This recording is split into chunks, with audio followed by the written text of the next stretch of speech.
Hello everyone, welcome back to my Facebook page and YouTube channel Nupur blog and cook. কেমন আছেন সবাই? আশা করি সবাই অনেক অনেক ভালো আছেন। আমিও ভালো আছি। চলে এলাম আবার একটা নতুন ভিডিও নিয়ে। আশা করি ভিডিওটি আপনাদের কাছে অনেক অনেক বেশি ভালো লাগবে। তো এটা হচ্ছে একাদশীর ব্লগ। তো একাদশীর ব্লগটা আমি আগে থেকে করে রেখেছি, সময়ের কারণে এডিট করতে পারিনি, এখন এডিট করব। সাবুদানা, তারপর হচ্ছে দুধ আর বিভিন্ন ধরনের ফল দিয়ে একটা ডেজার্ট তৈরি করব ঠান্ডা ঠান্ডা করে। তো ফলটা আমি এটা ঠান্ডা করে রেডি করে তারপর আমি ফ্রিজে রেখে তারপর আমি সার্ভ করব, বাচ্চাদেরকে খাওয়াবো, প্লাস আমিও খাবো। তো একাদশী দিন কী খাবো, এটা খেলে হয়তো বা পেটটা অনেক ভরে যাবে। তো এখানে হচ্ছে বড়ই, স্ট্রবেরি, আঙ্গুর আর হচ্ছে কলা, আপেল।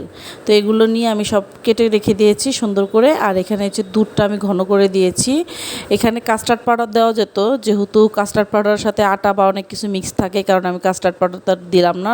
দুধটা আমি আর একটু বেশি ঘন করে নিয়েছি, প্লাস আর একটু গুঁড়ো দুধ দিয়েছি যাতে এটা বেশি ঘন হয়। তারপর এর মধ্যে আমি সাবুটা যে সিদ্ধ করে রেখেছি বা বয়েল করে রেখেছি সেটা দিয়েছি, দিয়ে ভালোভাবে মিশিয়ে নিয়েছি। তারপরে যে ফলগুলো কেটে রেখেছি ওগুলো আমি দিয়ে দিয়েছি। এই যে দেখতে পাচ্ছেন এটা ফাইনাল লুকটা কেমন হয়েছে। এটা কিন্তু খেতে অনেক অনেক বেশি মজা লেগেছে, অসম্ভব টেস্ট। তো আসলে মিষ্টিটা আমি অল্প দিয়েছি, যেহেতু অনেক ফল দিয়েছি এখানে। মিষ্টিটা যার যার টেস্ট অনুপাতে আপনারা দিয়ে নেবেন। সবাই তো আর একরকম মিষ্টি খায় না, আর মিষ্টি আমি তেমন একটা খাই না, যেহেতু বাচ্চাদের জন্য এটা তৈরি করছি। আমিও খেয়েছি অল্প একটু। তো এই যে কেমন হয়েছে আমার সাবুদানার ডেজার্টটা অবশ্যই জানাবেন। সাথে আমি ফলো দিয়েছি। আর আমার ফেসবুক পেজ আর ইউটিউব চ্যানেল নাম একই, নূপুর ব্লগ অ্যান্ড কুক। আপনাদের সুবিধার্থের জন্য বলে দিয়েছি।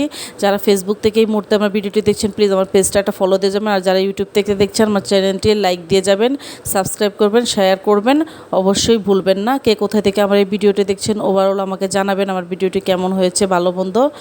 এই তো এটার ফাইনাল লুকটা আমি আপনাদের সাথে শেয়ার করছি যে কেমন হয়েছে। আর এটা খেতেও কিন্তু অনেক বেশি মজা হয়েছে। তো আমি এটা এখন রেডি করে ফ্রিজে রেখে দিব। তো আজকের ভিডিওটা আমার এই পর্যন্তই। Thank you for watching.